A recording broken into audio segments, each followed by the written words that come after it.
Hi now. Welcome to the daily chapter reading of Some of It Was Real.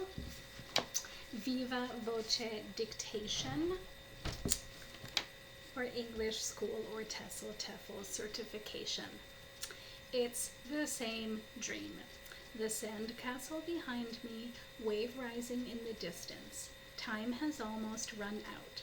When the wave hits, the treasure will be lost. I'll be lost. A sharp wind sends a shower of crystals that burn.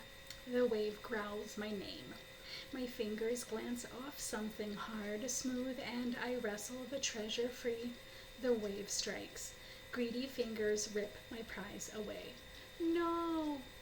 One of my hands smacks the window hard, the other Thomas. He swerves and the car in the left lane honks. Thomas jerks the wheel, swerves again, and we skid on the wet asphalt. Hold tight, Thomas mutters.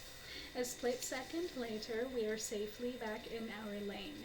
In the rear view mirror, Thomas checks to make sure Chris and Moose haven't been hurt. What the hell was that? My heart slams against my chest. Just a dream. Seriously? I rest my sweaty forehead against the cold window. I've had the same one before. When? It first came as a vision 2 days ago on stage at the start of my show.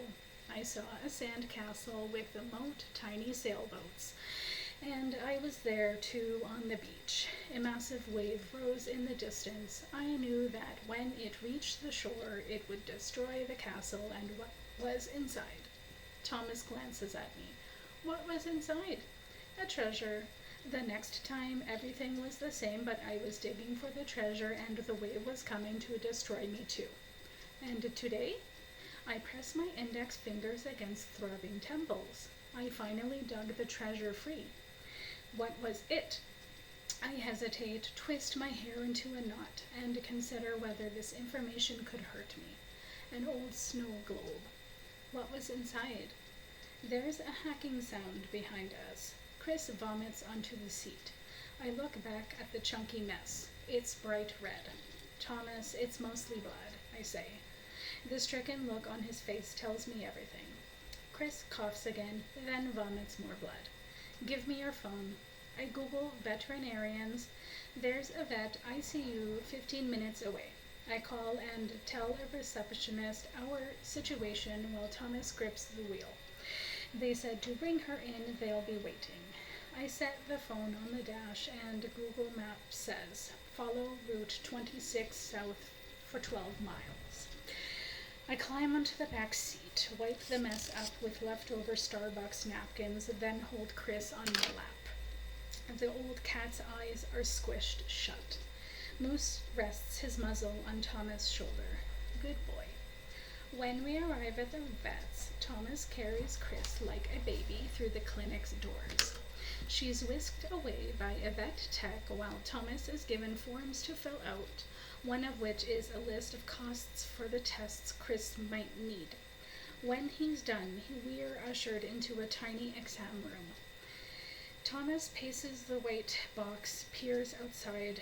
Moose's head hangs out the open window, his expression morose. Animals can sense things we choose to ignore. It starts to rain again, and Moose retreats into the car. Thomas agonizes. She's old.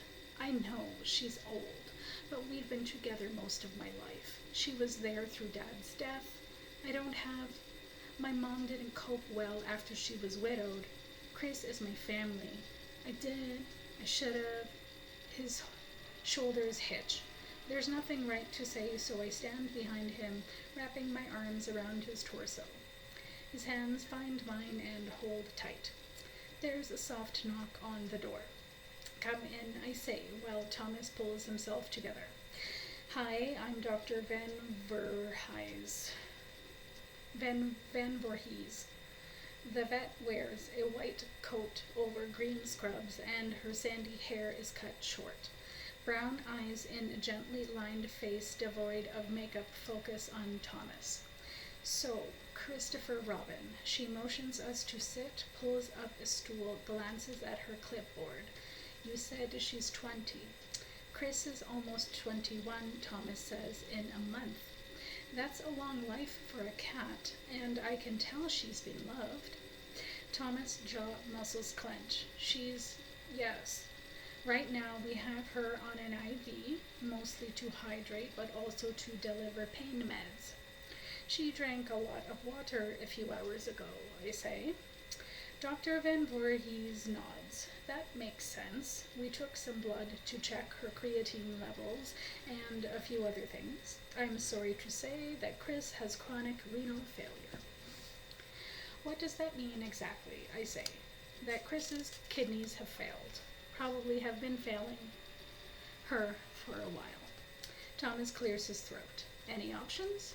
I'm afraid not. The vet says we can put her on a low-protein diet, a tenolol for hypertension, but Thomas, there is no way to fix renal failure, just support life. Thomas twists the hem of his shirt.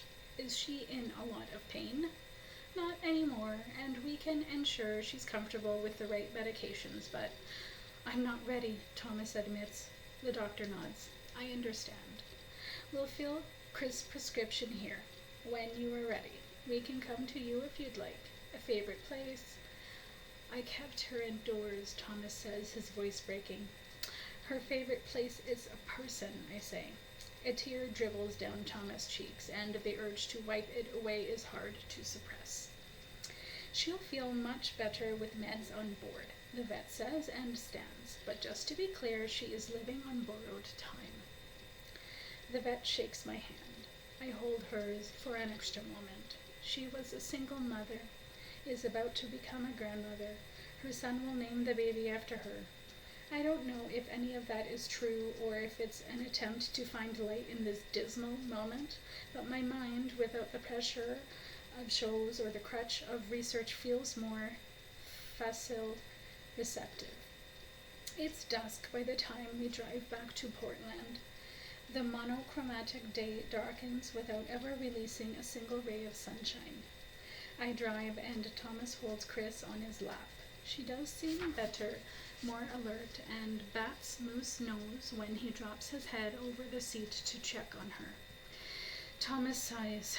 I can't recall the last time I cried. What about when your dad and Deacon died? I hesitate, then opt to help him regain his composure. Not even when your last girlfriend broke up with you? He gives me a side eye. How do you know that I didn't break up with her? Just a guess. Why do you think she dumped me? You're emotionally unavailable, I venture. Bingo. He rubs beneath Chris' chin and she purrs. Once again, I'm drawn to his hands. What about you? Thomas asks. I admit, I can connect with total strangers, yet intimate relationships ultimately elude me. Maybe, Thomas says, if you let people get too close, you'd have to answer the hard questions and they'd really know you. 7 different therapists who never lasted more than 5 months, only a few casual boyfriends, no good friends, a handful of one-night stands. Maybe. We're both quiet for a few minutes as the truth settles. Can you grab the envelope Dad gave me?